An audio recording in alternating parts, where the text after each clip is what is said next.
কল্পনা করুন একটা দেশের কথা, যে দেশের মাত্র 2 ভাগ মানুষের ঘরে বিদ্যুৎ আছে। দেশটার 98% মানুষ অন্ধকারে ডুবে আছে। বিদ্যুতের অভাবে হাসপাতালের ফ্রিজে ভ্যাকসিন সংরক্ষণ করা যায় না, সন্ধ্যার পর বাচ্চারা পড়তে পারে না। বিদ্যুৎ না থাকা এই অভিশপ্ত দেশটার নাম ভিয়েতনাম। তবে ভিয়েতনামের এই অন্ধকার চিরস্থায়ী ছিল না। সঠিক পরিকল্পনা, হাজার হাজার কিলোমিটার বিদ্যুৎ লাইন আর বিশাল সব বিদ্যুৎ প্রকল্পের মাধ্যমে ভিয়েতনাম ধীরে ধীরে বদলে গেছে। আজকের ভিয়েতনামের প্রতিটি কোণায় পৌঁছে গেছে বিদ্যুৎ। বর্তমানে ভিয়েতনামের প্রত্যেকটি বাড়িতে বিদ্যুৎ আছে। লোডশেডিং খুবই কম। অন্ধকার থেকে আলোতে আসার এই যাত্রায় ভিয়েতনামের মন্ত্রীকেও দুর্নীতি দায়ে জেলে যেতে হয়েছে। শুধু তাই নয়, জয় করতে হয়েছে একাধিক চ্যালেঞ্জ। ক্যাপসুলের এই ভিডিওটিতে জানবেন অন্ধকারে ডুবে থাকা ভিয়েতনামের বাড়িতে বাড়িতে কিভাবে বিদ্যুৎ পৌঁছে গেল।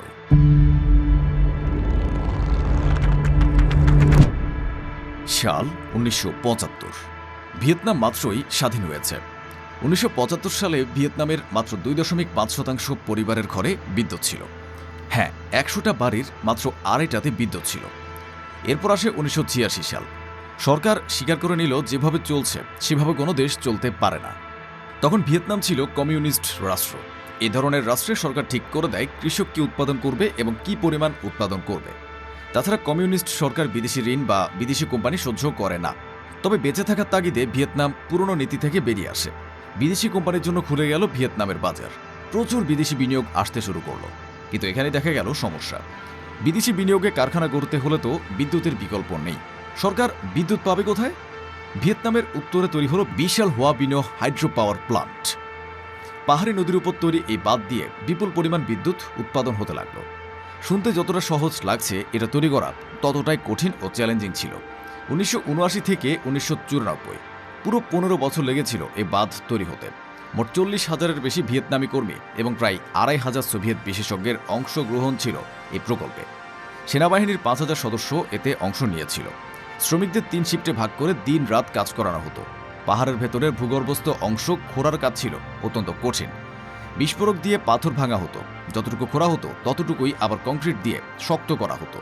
পাহাড়ের ভেতরে প্রায় 70,000 বর্গমিটারের আন্ডারগ্রাউন্ড কমপ্লেক্স তৈরি করা হয়েছিল, যেখানে 8টি জেনারেটর ইউনিট বসানো হয়। 123 থেকে 128 মিটার উঁচু এই বাঁধ প্রায় 734 থেকে 743 মিটার দীর্ঘ।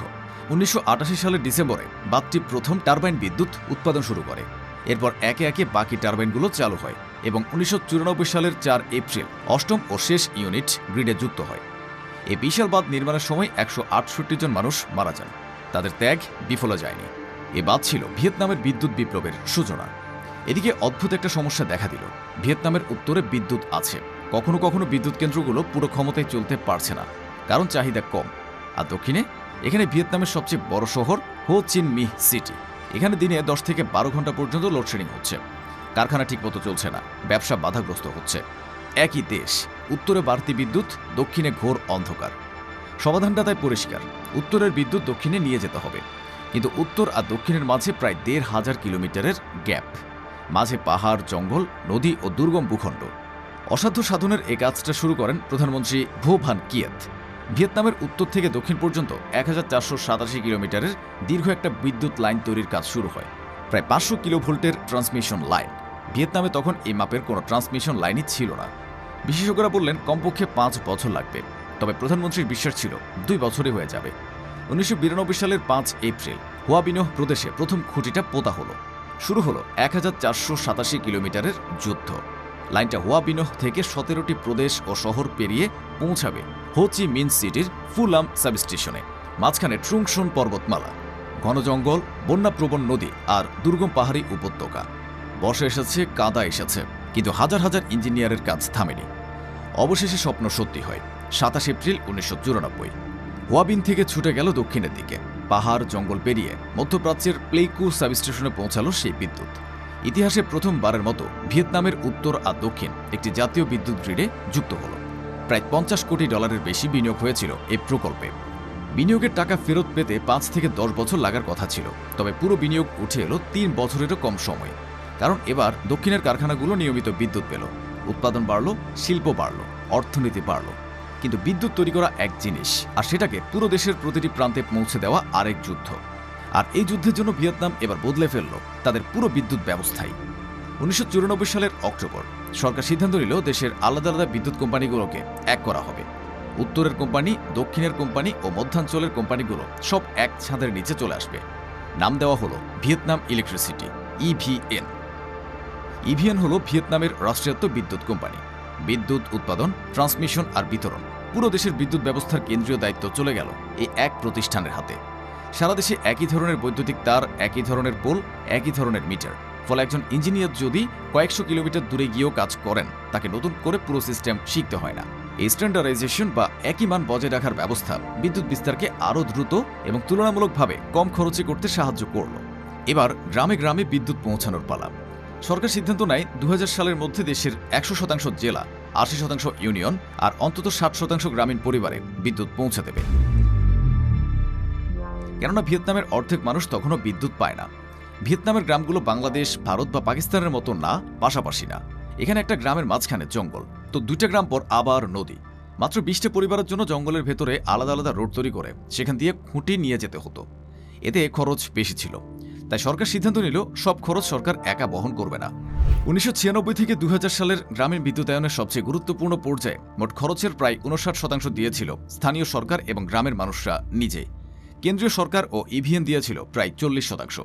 প্রতিটা গ্রামে আগে মিটিং হতো, ইঞ্জিনিয়াররা দেখতেন কোথা দিয়ে লাইন যাবে, কতটুকু খুঁটি লাগবে, মোট খরচ কত। তারপর গ্রামের মানুষ হিসাব করতেন পরিবার প্রতি কত টাকা দিতে হবে। যে গ্রাম নিজের অংশ দিতে রাজি, সেখানে সরকার বাকি অংশের ব্যবস্থা করত। এর ফলে শুধু সরকারের টাকা বাঁচেনি, আরেকটা সমস্যাও কমে যায়। লাইন কোন জমির উপর দিয়ে যাবে, কে জমি দেবে, কোথায় খুঁটি বসবে, এসব নিয়ে বিরোধ কম হয়। কারণ মানুষ শুরু থেকে এই প্রকল্পকে সরকারের না, নিজেদের প্রকল্প মনে করত। বিদ্যুৎ চলে আসার পর রক্ষণাবেক্ষণের কাজেও স্থানীয় মানুষকে প্রশিক্ষণ দেওয়া হলো। ছোটখাটো মেরামত, রুটিন পর্যবেক্ষণ ও বিল সংগ্রহের মতো কাজগুলো স্থানীয় মানুষেরা করতে থাকে। এই মডেলের ফলে পরের কয়েক বছরে ভিয়েতনামের গ্রামীণ বিদ্যুতায়নের গতি অনেক গুণ বেড়ে যায়। এতক্ষণে ভিয়েতনামের জঙ্গল ও নদীর জটিল নকশা দেখে হয়তো ভাবছেন তারা ভৌগোলিকভাবে অভিশপ্ত। আসলে তা না, উল্টো আশীর্বাদ প্রাপ্ত বলা যায়। দেশটার পাহাড় থেকে অসংখ্য নদী নেমে এসেছে, আর এই নদীগুলোকে কাজে লাগিয়ে তারা দ্রুত জলবিদ্যুৎ উৎপাদন বাড়াতে শুরু করে। পদ্ধতিটা সহজ। নদীর পানি বাঁধের পেছনে জমা হয়, সেই পানি নির্দিষ্ট পথে নিচে নামার সময় টারবাইন ঘোরায়। টারবাইনের সঙ্গে যুক্ত জেনারেটর তখন বিদ্যুৎ তৈরি করে। সে হুয়াবিনো বাঁধের কথা মনে আছে নিশ্চয়ই। কিন্তু ভিয়েতনাম শুধু বড় বাঁধের উপর নির্ভর করেনি, দেশ জুড়ে তৈরি হতে লাগলো ছোট ছোট জলবিদ্যুৎ কেন্দ্র। যেসব পাহাড়ি এলাকায় জাতীয় গ্রিড পৌঁছানো কঠিন, সেখানে ছোট প্লান্ট বানিয়ে স্থানীয়ভাবে বিদ্যুৎ দেওয়া হলো। এগুলোকে বলা হয় অফ গ্রিড হাইড্রো পাওয়ার। অর্থাৎ একটা প্রত্যন্ত পাহাড়ি গ্রামের পাশে যদি শক্তিশালী কোনো নদী বা ঝর্ণা থাকে, সেখানে ছোট্ট একটা বিদ্যুৎ কেন্দ্র বানিয়ে সরাসরি সেই এলাকাকে বিদ্যুৎ দেওয়া হয়। জাতীয় গ্রিডকে প্রতিটি পাহাড়ের চূড়ায় নিয়ে যাওয়ার অপেক্ষা করতে হয় না। বড় গ্রিড যেখানে সম্ভব সেখানে বড় গ্রিড হবে, আর যেখানে সেটা অর্থনৈতিকভাবে বা ভৌগোলিকভাবে কঠিন, সেখানে ছোট স্থানীয় ব্যবস্থা নেওয়া হবে। এই দুই পদ্ধতি একসঙ্গে ব্যবহার করাই ভিয়েতনামের বিদ্যুতায়নকে আরও দ্রুত করেছিল। এবার পুরো পরিবর্তনটাই একবার চোখ বুলিয়ে নিন। 1975 সালে ভিয়েতনামের মাত্র 2.5% পরিবারের ঘরে বিদ্যুৎ ছিল।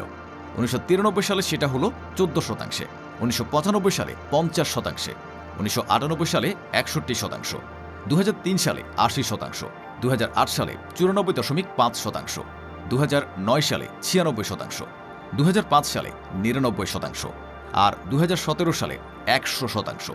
অর্থাৎ 1993 থেকে 1998 সালের মধ্যে মাত্র 5 বছরে বিদ্যুতের আওতায় চলে এলো প্রায় 4,70,00,000-এরও বেশি মানুষ। আর 2000 থেকে 2015 সালের মধ্যে গড়ে প্রতিদিন প্রায় 1300 নতুন গ্রামীণ পরিবার বিদ্যুৎ সংযোগ পেয়েছে। প্রতিদিন। কোনো জাদুর ফলে এটি হয়নি। এসব কাজে প্রচুর দুর্নীতি হয়। ভিয়েতনাম সরকার শক্ত হাতে সেই দুর্নীতির বিরুদ্ধে লড়েছে, এমনকি মন্ত্রীকেও জেলে যেতে হয়েছে। 1992 সালে 500 কিলোভোল্ট বিদ্যুৎ লাইনের নির্মাণ যখন পুরোদমে চলছিল, তখন বড়সড় দুর্নীতির প্রমাণ পাওয়া যায়। প্রায় 1,500 কিলোমিটারের এই লাইনে হাজার হাজার টাওয়ার, বিপুল পরিমাণে স্টিল, তার, কংক্রিট আর যন্ত্রপাতির দরকার ছিল। এত বড় প্রকল্পে ডলারের গন্ধ থাকবে। যেখানে কোটি কোটি ডলারের প্রকল্প, সেখানে দুর্নীতির সুযোগও তৈরি হয়। এবার সেই সুযোগের মধ্যে ঢুকে পড়ে 4,000 টন স্টিলের একটি চালান। প্রকল্পের জন্য দ্রুত স্টিল দরকার ছিল, কিন্তু সরকারি সরবরাহ ব্যবস্থার বদলে একটি বেসরকারি প্রতিষ্ঠানের মাধ্যমে স্টিল কেনার অনুমতি দেওয়া হয়েছিল। সমস্যা হলো সেই প্রতিষ্ঠানটির সঙ্গে মন্ত্রীর পরিচিত জনদের সঙ্গে সংশ্লিষ্টতা ছিল। পরে তদন্তে উঠে আসে এই লেনদেনে রাষ্ট্রের বড় ধরনের আর্থিক ক্ষতি হয়েছে। ব্রিটিশ সংবাদপত্র দ্য ইন্ডিপেন্ডেন্টের প্রতিবেদনে ক্ষতির পরিমাণ প্রায় 3.1 বিলিয়ন ভিয়েতনামি ডং বলা হয়েছিল। আর এখানে গল্পটা অন্যদিকে মোড় নেয়, কারণ অভিযুক্ত ব্যক্তি কোনো জুনিয়র কর্মকর্তা ছিলেন না। তিনি ছিলেন খোদ ভিয়েতনামের এনার্জি মিনিস্টার ভু নগক হাই। আর আরও গুরুত্বপূর্ণ ব্যাপার হলো এই মানুষটি ছিলেন 500 কিলোভোল্ট প্রকল্পের অন্যতম প্রধান নেতৃত্বদানকারী ব্যক্তি। 1994 সালের ফেব্রুয়ারিতে আদালত তাকে 3 বছরের কারাদণ্ড দেয়। তার সঙ্গে আরও কয়েকজন কর্মকর্তাও সাজা পান। মজার ব্যাপার হলো জেলে বসেও মন্ত্রী বারবার একটা প্রশ্ন করতেন, কাজ কতদূর এগোলো। কারণ তার কাছে তখনও একটা জিনিস সবচেয়ে গুরুত্বপূর্ণ ছিল, লাইনটা যেন শেষ হয়। বিশ্বব্যাংকের গবেষণা বলছে ভিয়েতনামে বিদ্যুৎ পাওয়ার পর গ্রামের শিশুদের স্কুলে উপস্থিতি এবং শিক্ষার ফলাফল বিদ্যুৎ না পাওয়ার আগের তুলনায় উল্লেখযোগ্যভাবে বেড়েছে। মায়েদের কথা ধরুন, আগে সন্ধ্যার পর কোনো কাজ ছিল না, অন্ধকারে কিছু করা যেত না। বিদ্যুৎ আসার পর সেলাইয়ের কাজ হয়, বাঁশের ঝুড়ি বোনা হয়, মাছ শুকানোর ব্যবসা হয়। ছোট ছোট কুটির শিল্প জেগে ওঠে পুরো ভিয়েতনাম জুড়ে। আর স্বাস্থ্যকেন্দ্র, আগে ভ্যাকসিন রাখা যেত না, রেফ্রিজারেটর চলতো না, ভ্যাকসিন নষ্ট হয়ে যেত। ধরুন মাঝরাতে কেউ কুকুর বা সাপের কামড়ে জেলা শহরে গেল, কিন্তু সেখানে কোনো ভ্যাকসিন নেই, কেননা যে রেফ্রিজারেটরে ভ্যাকসিন রাখা হয় তা বিদ্যুৎ ছাড়া চলে না। এছাড়া শিশুদের জরুরি টিকা দেওয়া যেত না।